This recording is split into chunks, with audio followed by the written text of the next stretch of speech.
Do you want to take a break from Twitter? In this short tutorial, you'll learn how to quickly and easily deactivate your Twitter account in 2023. So make sure to watch this video until the very end to understand the tutorial properly.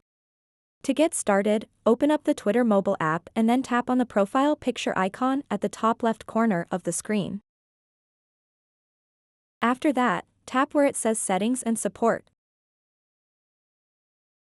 And then tap Settings and Privacy. Once you are on this page, tap your account. And now, at the bottom, you'll see the Deactivate Your Account option. Go ahead and tap on it. So now what you want to do next is scroll down to the bottom and then simply tap Deactivate. And then just enter the password for your Twitter account and tap the Deactivate button to confirm the deactivation.